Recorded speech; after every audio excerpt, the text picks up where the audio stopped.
Salam əziz şagirdlər. Buraxılış imtahanında ikinci hissədə maksimum nəticə toplamaq istəyirsinizsə, bu video sizin üçündür. Birinci sualdan başlayaq. Bütün ədəd oxunda azalan fx funksiyasının qiymətlərindən hansı ən kiçikdir? Əgər funksiya, burada diqqət etməliyik nəyə? Azalandırsa, x nə qədər böyük olarsa, funksiyanın qiyməti bir o qədər kiçik olacaq. Çünki x-in qiyməti artdıqca, funksiyanın qiyməti azalacaq.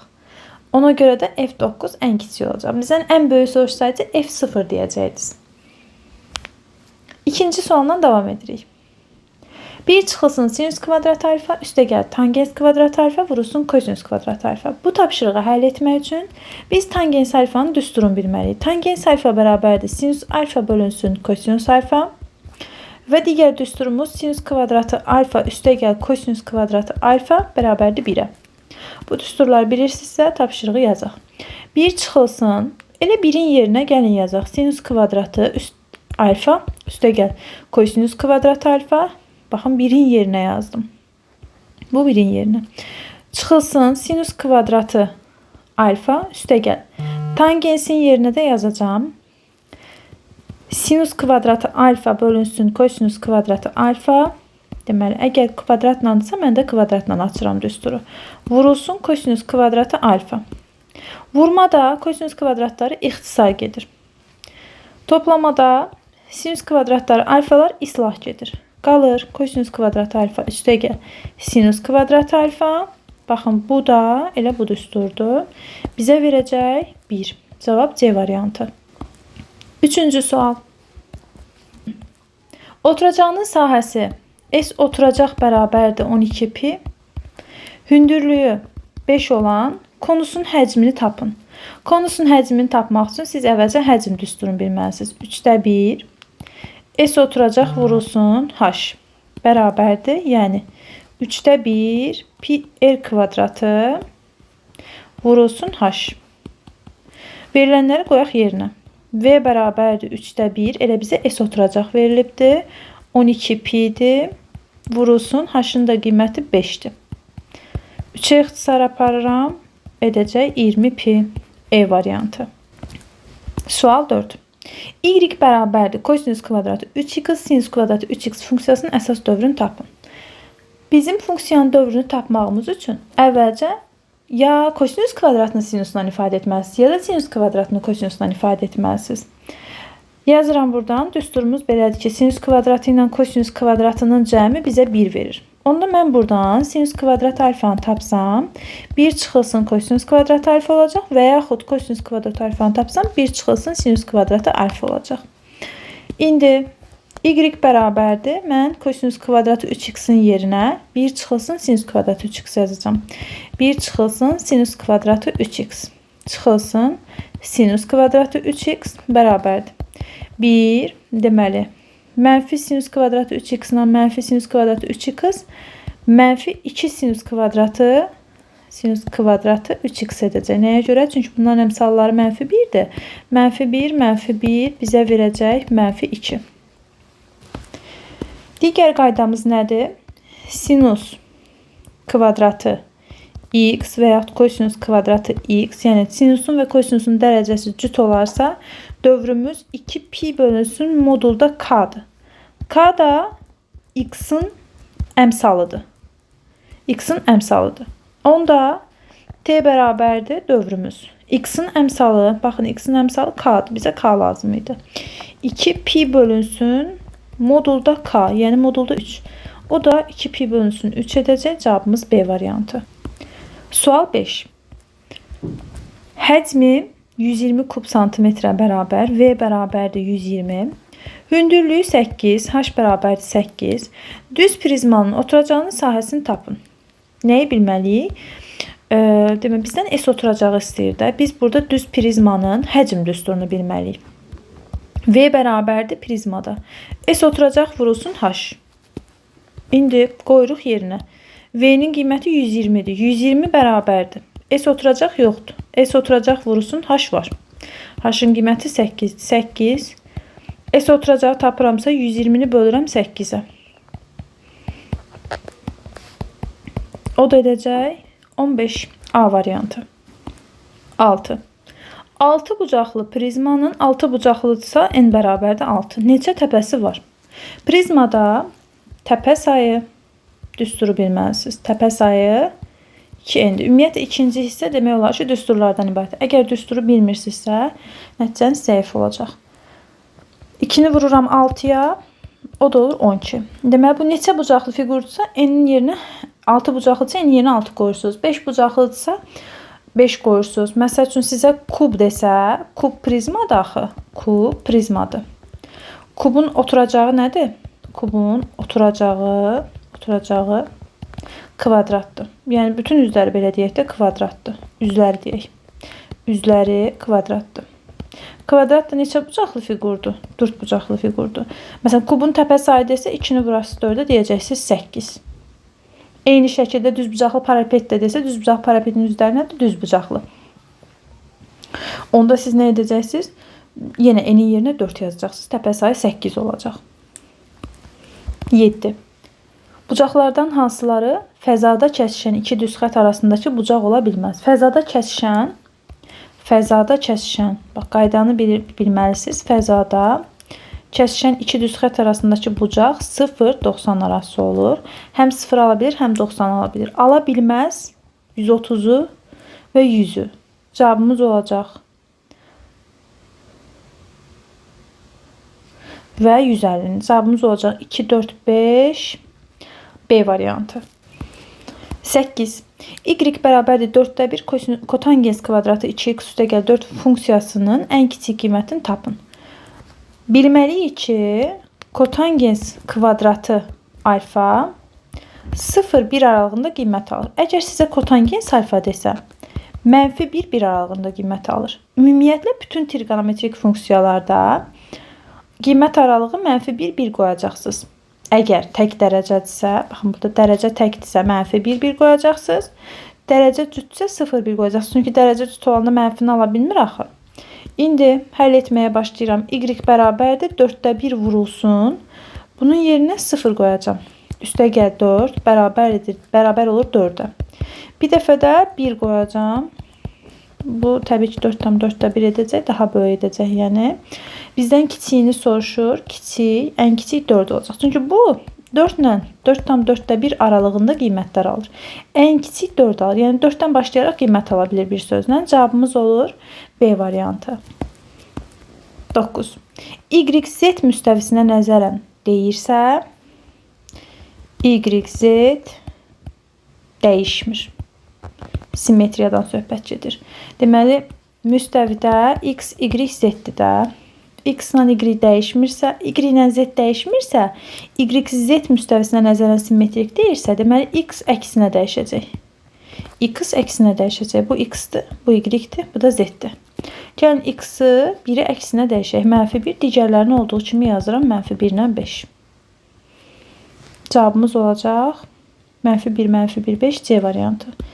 Bir də deyirəm, y z dediyi üçün y ilə z-i əl vurmursunuz. Y ilə z olduğu kimi saxlayırsınız. Sadəcə x-i 1 idi, -1 yazdım. Misal üçün sizə desəydi ki, x, y müstəvisinə nəzərən, x, y-yə nəzərən, onda x, y dəyişmir. Z əksinə dəyişəcək. Bu nöqtələr üçün, məsəl üçün yazmaq istəsəm, x ilə y dəyişməyəcək. Yəni 1 ilə -1 olduğu kimi yazıram. Bir dənə 5'i dəyişirəm, yazıram -5. 10. Müstəvidən 6 sm məsafədə. Bu olsun bir dənə alfa müstəvisi. Məsafə deyəndə, yəni perpendikulyar endirirsiniz. Bu 6. Bu nöqtədən müstəviyə 10 sm mail çəkilib. Bu da mail. Yəni nöqtə olsun A nöqtəsi. 10 sm bu da mail. Pifagor ədədləri. Buradan yazıram. 3 bucaq. Hələ gəlir axı burada düz bucaqlı 3 bucaq. Pifagor ədədləri 6, 8, 10. Pifagor teoremi ilə də tapa bilərsiniz. Bura oldu 8. Deməli, bura perpendikulyardır. Həmçinin bu məsafədir. Bura maildir. Burada proyeksiyadır. Bizim proyeksiyamız oldu 8. Cavabımız olacaq B variantı. 11. Sahəsi sahəsi 216 kvadrat santimetr olan katetləri 3/4 nisbətində. Düzbucaqlı üçbucağın katetləri A və B ilə işarə olunur. A 3K-dır, B də 4K-dır. Burada yenə yazıram Pifaqor ədədləri. Pifaqor ədədlərimiz 3, 4, 5. Əgər A kateti 3K, B kateti 4K-dırsa, hipotenuzumuz olacaq 5K. Bu A'dır, bu B'dir, bu da C'dir. Qaydırıq sahəyə. Sahə düsturu bilməlisiniz ki, AB bölünsün 2. Tətbiq eləyirəm. 216 bərabərdir. 3K vurulsun 4K bölünsün 2.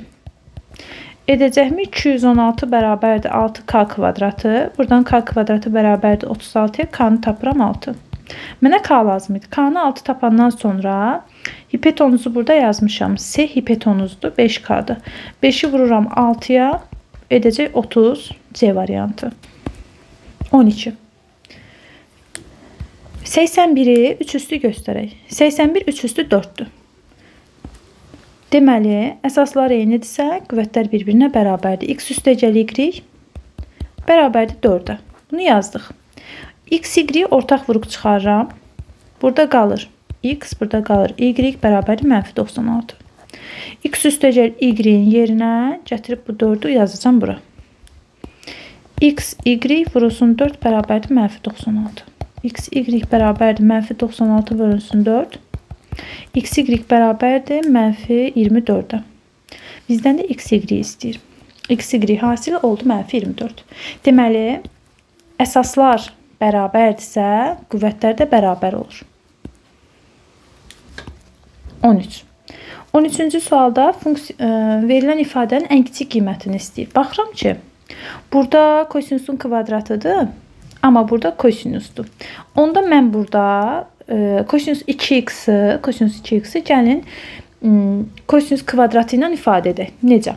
Kosinus 2x'in düsturu olacaq. Kosinus kvadratı alfa çıxılsın, sinus kvadratı alfa. Baxın, bu düsturu bilməlisiniz ki, bu tapşırığı yerinə yetirəsiniz. Yazıram. 3 kosinus kvadratı alfa çıxılsın. Demək, kosinus 2 alfanın yerinə yazıram. Kosinus kvadratı alfa çıxılsın, sinus kvadratı alfa. Üstəgəl 4 bərabərdir. Mürtəzəni açaq. 3 kosinus kvadratı alfa çıxılsın, kosinus kvadratı alfa. Üstəgəl sinus kvadratı alfa. Üstəgəl 4 bərabərdir. 3-dən bunun əmsalı 1-dir. 1'i çıxıram. 2 kosinus kvadratı alfa. Üstəgəl sinus kvadratı alfa. Üstəgəl 4 bərabərdir. Burada istəsəz kosinusun birini ayırın. Kosinus kvadratına sinus kvadratı 1 verir. 2 üsulundan yaza bilərsiniz. Baxın, buraya yazıram. Birinci üsul. Fərqi yoxdur, yəni eyni bir şeydir. Düsturumuz budur da. Sinusun kvadratı alfa üstəgəl kosinusun kvadratı alfa bərabərdir 1'ə. Əsas trigonometrik eynilik. Elə bil ki, bu 2 kosinus kvadratını kosinus kvadratı alfa üstəgəl kosinus kvadratı alfa yazıram. Yazaq buradan. 2 dənə deyil, ayırıram da. 1, bu da 2. Üstəgəl sinus kvadratı alfa üstəgəl 4. Bu ikisi birlikdə bizə 1 verir də. Kosinus kvadratı alfa üstəgəl 1 üstəgəl 4 bərabərdir. Kosinus kvadratı alfa üstəgəl 5'ə. Kosinus kvadratı alfanın yerinə digər tapşırıqda dedik. Kosinus kvadratı alfanın yerinə biz 0 ilə 1 aralığında qiymətlər veririk. 0-1 aralığında qiymət alır. Onda olacaq 0 üstəgəl 5 bərabərdir 5'ə. 1 üstəgəl 5 bərabərdir 6'ya. Deməli, kosinus kvadratı alfa üstəgəl 5, 5 və 6 aralığında qiymətlər alır. Ən kiçik 5 alır. Çünki 5'dən başlayaraq qiymət alır. Bunu digər qayda ilə necə yazacaqdınız? Yəni, sadəcə düsturda əvəz etmə eləyəcəkdiniz. İkinci, buradan yazıram. İkinci üsul. İkinci üsul deməzdim, sadəcə əvəz etmədir. Yəni, bu sinus kvadratının yerinə, baxın, burada qalmışdıq da biz. Buradan sinus kvadratı alfa nəyə bərabərdir? 1 çıxılsın kosinus kvadratı alfa. Gətirib yerinə qoyuram. 2 kosinus kvadratı alfa, baxın, buranı yazıram. 2 kosinus kvadratı alfa üstəgəl sinus kvadratı alfanın yerinə, baxın, buradan sinus kvadratı alfanın yerinə sinus kvadratı alfa bərabərdir 1 çıxılsın kosinus kvadratı alfaya. Gətirib qoyuram. 1 çıxılsın kosinus kvadratı alfa üstəgəl 4 bərabərdir. 2 kosinus kvadratından kosinus kvadratını çıxanda qalır kosinus kvadratı alfa. 1-lə 4 toplayıram, yenə 5. Yəni, yenə hər bir halda eyni yerə gəlib çatacaq. Cavabımız hər bir halda 5 olacaq. 14. 2 zər atıldıqda üst-üstə düşən xallar cəminin 6'ya tam bölünən ədəd olması hadisəsinin ehtimalını tapın. Əvvəlcə ehtimal düsturunu yazırıq. Ehtimal bərabərdir. Əlverişli hallar bölünsün mümkün hallar.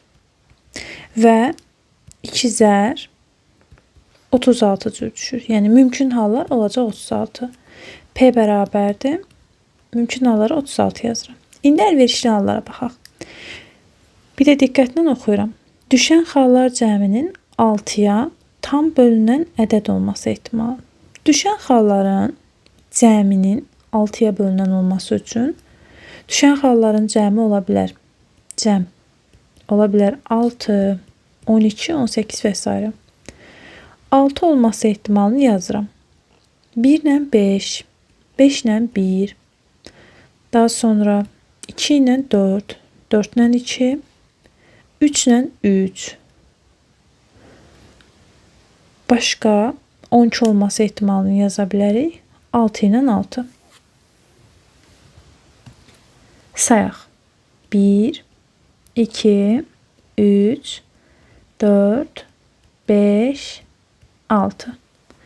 6 dənə əlverişli halımız var. 6-ya ixtisar edirəm. Cavabım olur 6-da 1 A variantı. Deməli, həm cəmi 6 olmalıdır. Və yaxud 12 olmalıdır. 15. 2 sinüs alfa kosinüs alfa vurulsun tangens alfa üstəgəl 1. Əvvəlcə bilməliyik ki, tangens alfa bərabərdir. Sinüs alfa bölünsün kosinüs alfaya. Burada bundan istifadə edəcəyik. Tangens alfanın yerinə sinüs alfa bölünsün kosinüs alfa yazacağım. Bərabərdir.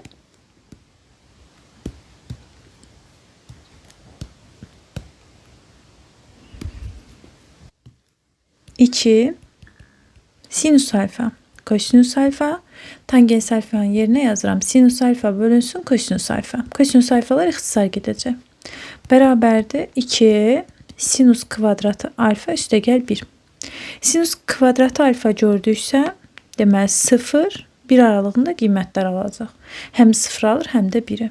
Onda bir dəfə 0 qoyuram sinüs kvadratının yerinə, bir dəfə də 1 qoyuram. Alır 1 və 3. Ala biləcək tam qiymətlərin cəmini istəyir. Burada nəyə diqqət edəcəyik? Sinus 1, 3 aralığında qiymətlər alır, bəli. Amma burada tangens alfa var. Baxın, bu tangens alfa var deyə biz diqqətli oluruq. Tangens alfa sinus böl kosinusdur. Yəni kosinusun 0 olduğu yerdə təyin olunmayıbdır. Kosinusun 0 olduğu yer sinusun 1-ə bərabər olduğu yerdir. Yəni burada. Ona görə də 3'ü ala bilməyəcək. Tam qiymətlərin cəmini istəyir. 1, 2. Cavabımız olacaq 3. 16. Əvvəlcə düsturlarımızı yazaq. N faktorial, N çıxılsın K faktorial. Daha sonra yenə N faktorial, yenə N çıxılsın K faktorial. Sadəcə fərqi bir dənə burada K faktorial yenə var. İndi hesablayırıq. 5 faktorial olduğu kimi yazıram. Aşağıda 5 çıxılsın 5 faktorial. 5 faktorial bölünsün 5 çıxılsın 3 faktorial və 3 faktorialı yenidən yazırıq. Olacaq 5 faktorial bölünsün 0 faktorial. 5 faktorial bölünsün 2 faktorial vurulsun 3 faktorial. Bir dənə də qeyd yazırıq ki 0 faktorial 1'ə bərabərdir. Bərabərdir. 5 faktorial 5'dən 1'ə qədər ədədlərin hasilidir. Bunu artıq gəlin 3 faktoriala qədər açaq. Aşağıda da 3 faktorial açmayaq. Bunlar belə ixtisar getsin. 1'dən 5'ə qədər ədədlərin hasili burada 120, bu da 20, burada 2 ixtisar edək. 10. Olacaq cavabımız 110. 17. 6 faktorialı 5 faktoriala qədər yazıram. 6 vurulsun 5 faktorial. 5 faktorial olduğu kimi yazıram. 7 faktorial da yenə 5 faktoriala qədər yazıram. Sürətdən 5 faktorial mötərizə xaricinə çıxarıram. 6 üstəgəl 1 Aşağıda 7 vurulsun, 6 vurulsun, 5 faktorial. 5 faktoriallar ixtisar gedir. Qalır 1/6 A variantı. Siz düşünə bilərsiniz ki, biz burada 1-dən 6-ya qədər ədədlərin hasilini yaza bilərik və yaxud 1-dən 5-ə qədər ədədlərin hasilini yazıb cəmləyə bilərik. Belə də cavab ala bilərik ortaq vuruq çıxartmadan. Amma düşünün ki, daha böyük rəqəmlər versə, mütləq ki, bu yolu bilməlisiniz ki, ortaq vuruğu çıxarırsınız. Ən kiçik faktorial hansıdırsa, baxın burada 5 faktorialdır. 5-ə qədər açın ki, burada bir ixtisar edə biləsiniz. 18. Kotangens alfa bərabərdir -4-ə. Kotangens alfa bərabərdir kosinus alfa bölünsün sinus alfaya. Bu bizim düsturumuzdur. Bu düstura əsasən biz burada hər birini sinusa bölməklə tapa bilərik. Kosinus böl sinus yaratmaqla. Bu birinci üsuldur. Birinci üsul. Yazıram. Deməli, sinus alfa şərti köçürürəm. 2 kosinus alfa. Baxın, sürətdə hər birini böləcəm kosinus alfa. Daha doğrusu sinus alfaya. Çünki kotangens alfa kosinus böl sinusdur. Sinus alfaya bölürəm. Aşağıda da bölürəm sinus alfaya. Baxın, aşağının olduğu kimi köçürtdüm. Bölürəm sinus alfaya. Bölürəm sinus alfaya. 1 verir. 1 verir. Kotangens alfa verir. Bu da kotangens alfa verir. Bərabərdir 1 üstəgəl 2 kotangens alfa. Aşağıda da 1 çıxılsın 2 kotangens alfa. Bərabərdir. Kotangens alfaların yerinə -4 yazacağım. 2 vurulsun -4. 1 çıxılsın 2 vurulsun -4. 1 çıxılsın 8. 1 üstəgəl 8. -7 bölünsün 9. Cavabımız olacaq E variantı. Bunu ikinci üsul düzbucaqlı üçbucaq qaydasından izah edəcəm. Əgər siz düzbucaqlı üçbucaqla işləməyi bilsəz, buna aid hansı formada versə, məsələn, sinusun kvadratı ilə versə, kosinusun kubu ilə versə, hər bir formada verəndə siz yenə də bu tapşırığı yerinə yetirə biləcəksiniz. Çalışın düzbucaqlı üçbucaq üsulu ilə işləməyi bacarın. İkinci üsul. Kotangens alfanı sizə verib -4. Kotangens mənfini alır. İkinci və dördüncü rüblərdə. İndi tutaq ki, bizə şərt verməyib ikinci rübdür və yaxud dördüncü rübdür. Mən seçirəm ikinci rüb. Mən ikinci rübdən işləyəcəm. İkinci rübdə sinus alfa y oxuna görə təyin olunur, müsbətdir. Kosinus alfa x oxuna görə təyin olunur, mənfidir. Yəni sinusların müsbət olacaq, kosinusların mənfi olacaq. Siz düşünməyin ki, bu üsul uzundur. Mən bu üsulla yaza bilməyəcəm. Amma siz bu üsulla, siz bunu yazmaqla bu tapşırığı hansı formada versə yerinə yetirə biləcəksiniz. Digər üsul, məsələn, biz böldük sinusa bölərək tapdıqda, başqa formada verəndə siz sinusa bölməklə onu tapa bilməyəcəksiniz ki. Ona görə də çalışın ki, bir yol öyrənin ki, bütün tapşırıqlarda tətbiq edə biləsiniz. İndi düzbucaqlı üçbucaq çəkirəm. 90 dərəcəni qeyd edirəm. Kotangens, bura 1 yazıram. Bitişik katet bölünsün qarşı katetdir. Əgər mən bura alfa qoysam, bitişik katetim 4'dür. Bitişik katetim buradır 4'dür. Qarşı katetim 1'dir. Pifagor ədədləri hipotenuzum olacaq kök altında 17. Mən buradan sinus alfanı təyin edim. Sinus alfa bərabərdir qarşı katet bölünsün hipotenuz. Olacaq 1 bölünsün kök 17. Kosinus alfam da bərabərdir bitişik katet bölünsün hipotenuz bərabərdir 4 bölünsün kök 17. İndi bu ikinci rüb olduğu üçün kosinusumuz mənfi olacaq. Kosinusun qarşısına mənfi yazıram.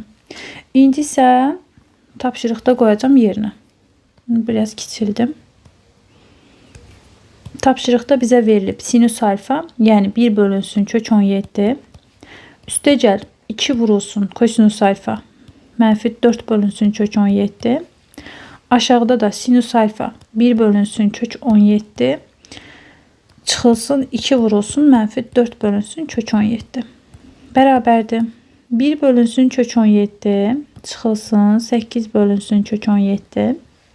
Aşağıda da üstəgəl 8 bölünsün kök 17. Olacaq mənfi 7 bölünsün kök 17. Burada da 9 bölünsün kök 17. Kök 17'lər gedir ixtisara. Qalır mənfi 7 bölünsün 9. Yine bizim cevabımız E variantı. 19. 19-cu sualda y bərabərdir fx və gx funksiyaları verilibdir. Baxırıq ki,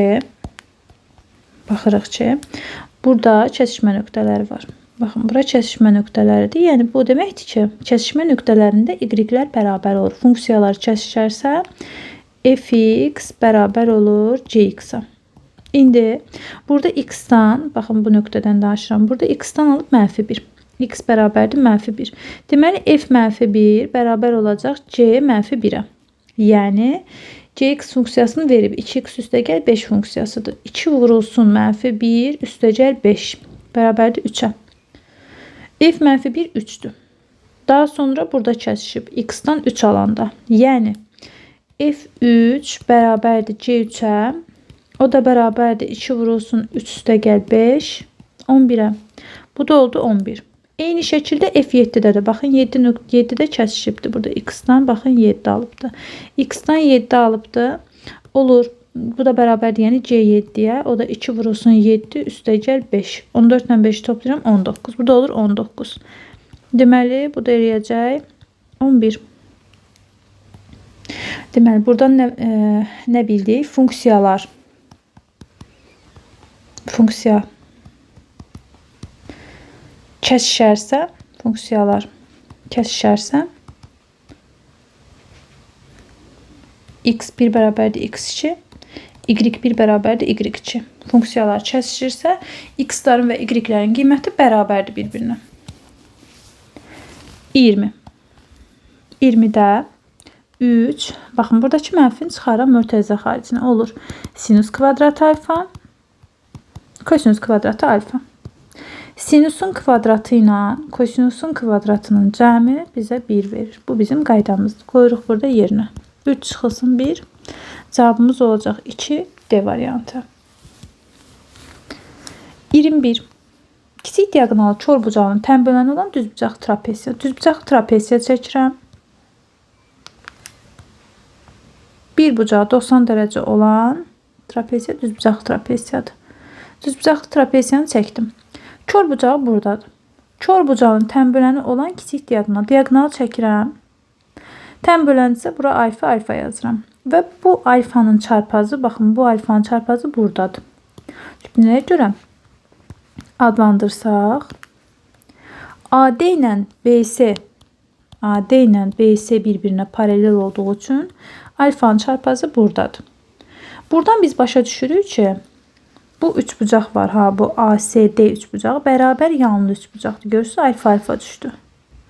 Yəni, bura bir x-dırsa, yəni bura bir A desəm, burada bir A olacaq uzunluğu. Bizə deyir ki, düzbucağı trapesiyanın kiçik oturacağı 6-dır. Bura 6-dır. Böyük oturacağı 12-dir. Onda mən buradan bir dənə belə hündürlüyü endirirəm. Bura BS 6-dırsa, AK da 6 olacaq. AK bərabərdir 6-ya. Bura 6-dırsa, ümumilikdə axı bizə AD-ni böyük oturacağı 12 veribdir. Bura 6-dırsa, 12-dən 6-na çıxıram. Bu tərəfə də qalır. Burada qalır 6. Bura 6-dır. Bu trapesiyanın sahəsini istəyir bizdən. Bu bərabər yanlı olduğu üçün, baxın buradan danışıram. Bu bərabər yanlı olduğu üçün biz dedik axı AD bərabər yanlı olduğu üçün, baxın, üçbucaq ASD-dən danışıram. AD bərabərdir CD-yə. Çünki nəyə görə? Oturacağı bitişik bucaqlar burada bir-birinə bərabər idi. Buradan danışıram. Bura 12 idisə ümumilikdə, bura 12-dirsə, demə burada 12 olmalıdır. İndi mən hara baxıram? Mən baxıram bura. Buradakı düzbucaqlı üçbucaqda mən hündürlüyü tapmalıyam. Çünki trapesiyanın sahəsini tapmaq üçün mənə hündürlüyü lazımdır. Baxın, burada. Katetim 6-dır, hipotenuzum da 12-dir. Pifaqorla da tapa bilərəm, qısa da tapa bilərəm. Əgər mənim hipotenuzum 12, katetim 6-dırsa, demək bura 30 dərəcənin qarşısıdır. Onda bura qalır 60. 60-ın da qarşısı olacaq 6 kök 3. Trapesiyanın sahəsini tapanda orta xətt vurulur hündürlüyə. Oturacaqları cəmləyib böləcəm 2-yə. Deməli, S bərabərdir. Sahənin düsturunu yazaq. Düsturu bilməz. A üstəgəl B bölünsün 2 vurulsun H. Oturacaqları cəmliyi 6 üstəgəl 12 bizə vermişdi 6 ilə 12. Bölünsün 2 vurulsun. Biz də h-ı tapdıq. H bərabərdir 6 kök 3-ə. Vururam 6 kök 3-ə. Olur. 18 vurulsun 3 kök 3. Eləyəcək 54 kök altında 3 B variantı. 22. 22-ci sualda deməli burada bizə məlum verilib. Kosinus 60 məlumdur. Sinus 30 da məlumdur ki, hər ikisi burada 2də 1 alır. Onda mən 2də 1-i çıxaram mötərizə xaricinə. Qalır kosinus 3, kosinus 27. Çıxılsın sinus 3, sinus 27. Bu bizə kosinusun toplamasını verir. Kosinus alfa üstəgəl beta düsturunu verir ki, bu bərabərdir. Bu düstur bərabərdir. Kosinus alfa, kosinus beta. Üstəgəl sinus alfa, sinus beta. Demək ki, biz burada toplayacağıq. Kosinus 3 üstəgəl 27. 2də 1 vurulsun kosinus 30. Kosinus 30'da alır kök altında 3 bölünsün 2. 2də 1 vurulsun kök 3 bölü 2. İxtisarımız yoxdur. Məxrəcə sürətə vururam. Cavabım olur A variantı. 23. Çevrənin tənliyi bizə verilibdir. Radiusu soruşur. Çevrənin tənliyini bilməliyik. X çıxılsın A-nın kvadratı. Y çıxılsın B-nin kvadratı. Bərabərdir R-in kvadratına. X kvadratı 8x toplananların yerini dəyişirəm. Burada yazıram. Bərabərdir 0. Burada müxtəsər vurma düsturu yaratmağa çalışırıq. X kvadratı çıxılsın 8x üstəgəl. Bu 8'i bölüb 2'ye yazıram burada. 8 bölünsün 2'nin kvadratı. Həmçinin 8 bölü 2'nin kvadratını da çıxmalıyıq. Üstəgəl y kvadratı bərabərdir 0.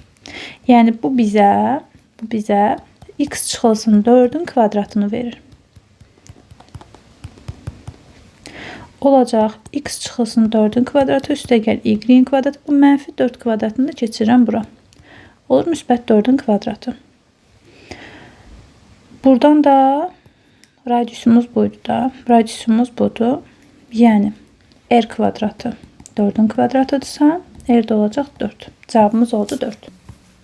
24. Kosinus 240'ı mən yazacağım 270 çıxılsın 30.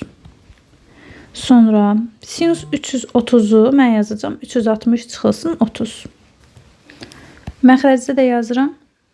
Kotangez 180 üstəgəl 45. 180 ve 360 da dəyişmir.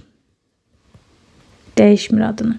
Amma 270 də dəyişəcək. 270 də kosinus olacaq. Sinus 30. Çıxılsın 3 sinus 60'da adını dəyişməyəcək. 30. Aşağıda da 180'de yine adını dəyişmir. Olur kotangez 45. İndi işarələrini təyin edək. Biz çevirmədən istifadə edəndə işarələrinə diqqət etməliyik ki, bu kosinus 240'da mənfidir yoxsa müsbət. Kosinus 240 180'dən 270'in arasındadır. Kosinusu biz təyin edirik x oxuna görə mənfidir. Demək bura bir mənfi düşəcək. Daha sonra sinus 330. Sinus 330 gəlir düşür bura. 360'dan 270 arasına. Sinus y-yə görə təyin edilir, o da mənfidir. Onda bura bir dənə mənfi salacağıq. Sonra gəlir kotangez 225. 225 də düşür bura. Burada da kotangez müsbətdir. Yəni dəyişməyəcək. Daha sonra bərabərdir. Olur. Mənfi sinus 30'da alır 2də 1. Burada mənfi toplama olur. Toplama 3 sinus 30'un yerine 2də 1 qoyuram. Kotangez də 45'də 1 alır. Olur. Mənfi 2də 1 üstəgəl 2də 6. 2də 3 daha doğrusu. O da 2də 2. Cavabımız olacaq 1 D variantı. 25. Üçbucaqlı piramidanın yan tilləri qarşılıqlı perpendikulyar olub, hər biri 4'dür. Piramidanın yan səthinin sahəsini tapın. Yan tillər qarşılıqlı perpendikulyar olanda hər biri də deyir bizə 4'dür. Biz bilirik ki, üçbucaqlı piramidanın 3 dənə yan üzü var. Yan üzlərindəki tillər də qarşılıqlı perpendikulyar olanda buradakı bu düzbucaqlı üçbucaqların sahəsini yazmalıyıq. Hər biri də 4'dür. Onda olacaq burada 3 dənə düzbucaqlı üçbucaq olacaq, bir-birinə bərabər. Düzbucaqlı üçbucağın katetləri bir-birinə bərabərdirsə, A kvadratı bölü 2 düsturundan istifadə edirik də. Bu da 3 dənədir. Vuracağıq 3-ə. Deməli, 3 vurulsun 4-ün kvadratı bölü 2. 3 vurulsun 16 bölü 2. O da olacaq 24. Bilsiz necə? Gəlin göstərək. Üçbucaqlı bir dənə piramida çəkirəm.